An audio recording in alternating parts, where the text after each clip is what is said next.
Los medios occidentales mienten, tergiversan y manipulan, o en el mejor de los casos ocultan la información más relevante. Así que aquí estamos nosotros, un día más, con esta nueva entrega de Desmintiendo la propaganda occidental. He vuelto. Perdonadme por el sonido, mejor dicho, por la voz. Supongo que esto os lo tenía que haber dicho algo antes, pero lo cierto es que no veía el momento de hacerlo, puesto que por un lado fui a visitar a mi familia, por otro también pues pasé por una, llamémoslo, enfermedad, porque es cierto que me encontraba tremendamente mal y tampoco quería asustaros con las tremendas,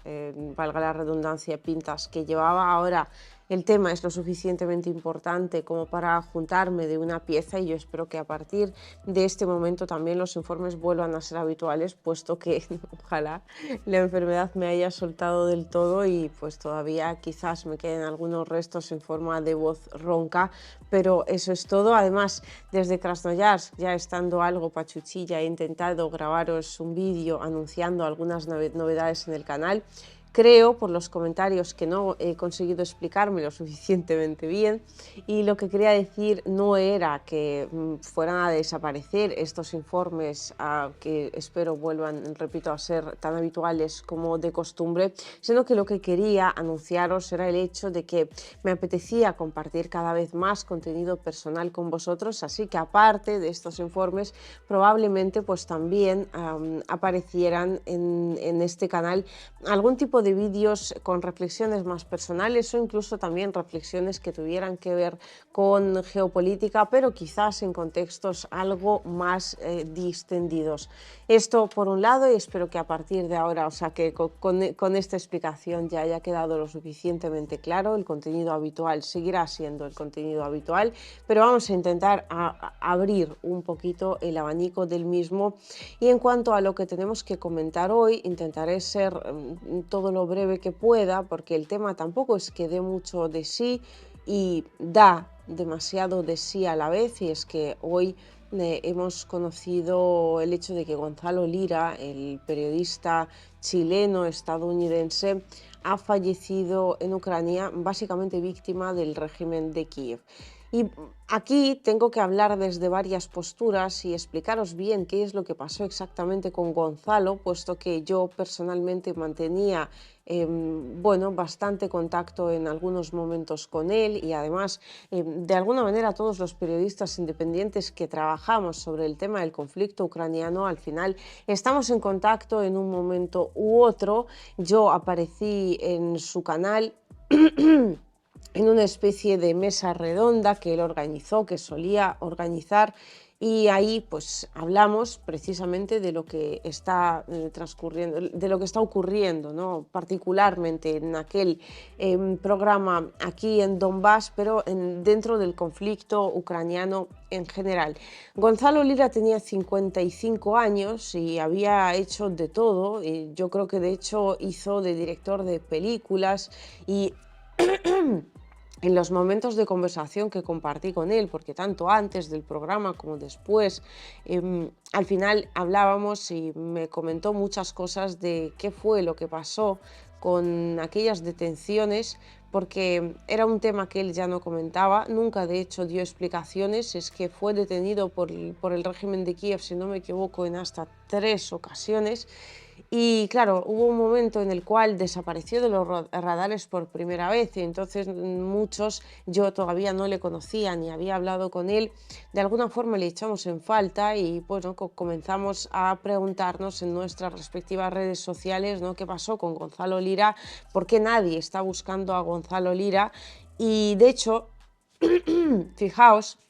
si es curioso el tema de Gonzalo Lira, que hoy en mi Telegram voy a compartir una información de un periodista que desde Estados Unidos, bueno, también digamos que de alguna forma están tratando de una forma muy extraña. Disculpad, no hay otra de grabar estos informes a día de hoy. pues que desde Estados Unidos no es que estén echando en falta en demasía tampoco, no se entiende en absoluto, puesto que al final se trata de ciudadanos estadounidenses. Gonzalo Lira era ciudadano estadounidense y hoy tanto Tucker Carlson ha hablado sobre el tema como también el Trump Jr., que de hecho ha dicho que desde cuándo, ha preguntado, ¿no? Mejor dicho, que desde cuándo los países vasallos de Estados Unidos, bueno, o no. No preguntó eso, preguntó desde cuándo Estados Unidos permite que sus países vasallos asesinen a sus ciudadanos, y además se ha lamentado del hecho de que los medios no digan nada al respecto. Dijo que, bueno, algo así como que esto debería salir, ¿no?, en todos los medios, debería ser un escándalo, y sin embargo ninguno lo publicará, y muy probablemente no lo hayáis visto en vuestros respectivos telediarios, sobre todo los que viváis en países que pertenecen a Occidente. Vamos, dudo mucho que haya aparecido ninguna noticia de Gonzalo Lira. Él en su vida había hecho muchísimas cosas, pero últimamente vive en Ucrania. Su mujer era ucraniana y tenía no recuerdo si un niño o una niña, pero vamos, que tenían descendencia en común. A ella la sacó cuando comenzó el conflicto a la Unión Europea, y él se quedó viviendo en Kharkov. Allí lo detuvieron por primera vez y entonces muchos lo echamos en falta, lo comenzamos a buscar y meses después de repente apareció y jamás dio ningún tipo de explicación al respecto. Ya muchos meses más tarde, cuando organizamos esa mesa redonda, porque fue él quien me contactó para ello, pues comenzamos a hablar, y después de la mesa en cuestión charlamos también por privado, y en una de estas conversaciones yo le pregunté, ¿no?, sobre el tema, porque entendí que de alguna forma no quería hablarlo de forma abierta, ¿no?, porque lo estaba evitando constantemente, y me dijo que el acuerdo que tenía con el Servicio de Seguridad de Ucrania, bueno, de hecho tengo al menos un vídeo con una persona que tuvo un contacto muy estrecho con ellos, y vamos, cuenta en primera persona, valga la redundancia, cómo tratan exactamente a aquellos que de alguna forma no están de acuerdo con lo que se está haciendo desde el régimen de Kiev. Gonzalo Lira, por supuesto, no estaba de acuerdo, y fijaos que él vivía en Kharkov. Lo que estaba diciendo constantemente en sus redes sociales, principalmente en su canal de YouTube, obviamente no pegaba para nada. Vamos, es que iba básicamente en completo desencuentro, ¿no?, con lo que se decía y lo que se intentaba mostrar desde el régimen de Kiev. Él se dedicaba básicamente a desmentir, ¿no?, la propaganda occidental, pero desde el lugar de los hechos, desde Kharkov. En particular, vivió todos los ataques de la Federación de Rusia, y a mí en privado me dijo que quería huir y quería terminar viviendo precisamente en la Federación de Rusia. Es decir, esto da mucho para reflexionar, porque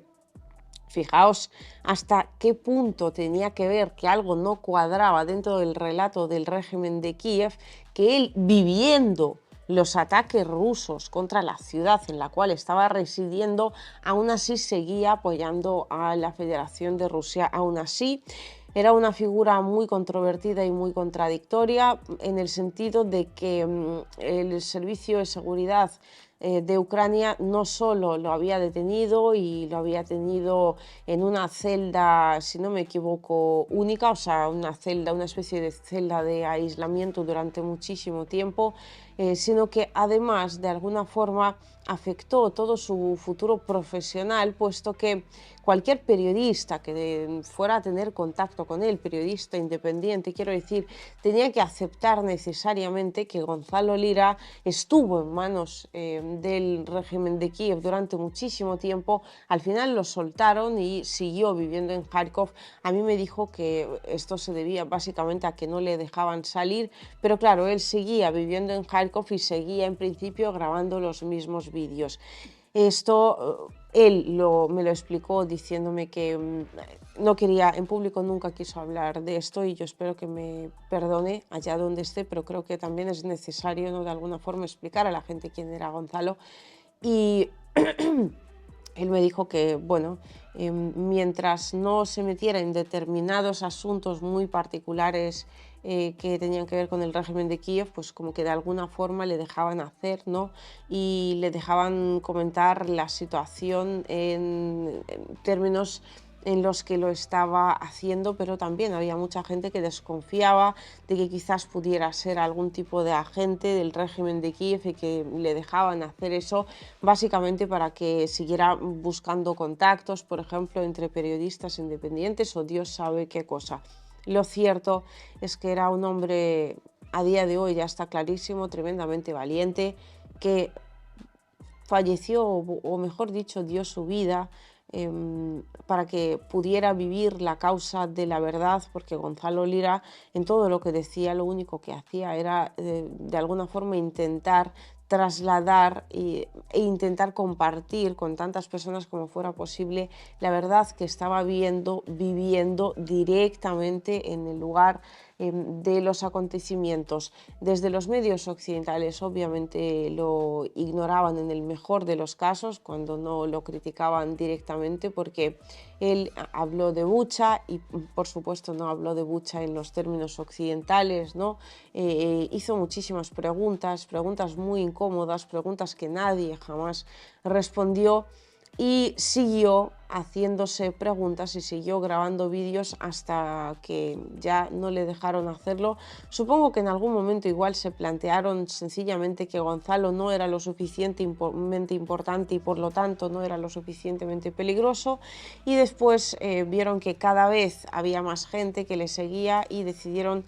cortar por lo sano, ¿no? Y entonces lo detuvieron una vez más. Consiguió, no sé si lo soltaron o consiguió escapar, grabó un vídeo diciendo que iba a cruzar la frontera de Hungría. No parecía muy sensato que grabara el vídeo en cuestión, avisando de alguna forma a los servicios de inteligencia ucranianos de lo que iba a hacer, pero también entiendo que necesitaba de alguna forma contactar con su audiencia, y al final volvió a desaparecer y hasta ahora realmente no se supo demasiado de él. Creo que tenía neumonía muy severa, y cuando lo trasladaron al hospital ya era demasiado tarde, y los días que pasó allí pues básicamente ya no se pudo hacer absolutamente nada para de alguna manera intentar salvar su vida, y a día de hoy ya simplemente no está con nosotros, se ha caído víctima de ese régimen de Kiev que realmente ya ha eliminado a demasiados periodistas, incluso una persona es muchísimo, pero el régimen de Kiev acostumbra a hacer eso con todo aquel que no le baile el agua. Y en este sentido, quizás una de las últimas reflexiones que habría que hacer al respecto es el hecho de que se supone que donde está esta situación de absoluta falta de democracia es en la Federación de Rusia, y nos hablan constantemente del terrible régimen autoritario que hay en la Federación de Rusia, pero en Rusia hay un montón de periodistas occidentales que están trabajando perfectamente acreditados aún a día de hoy, acuden a las ruedas de prensa de Vladimir Putin. Incluso muchos de ellos hacen preguntas. Esta última vez creo que el señor de la BBC no pudo hacer la pregunta que quería hacer,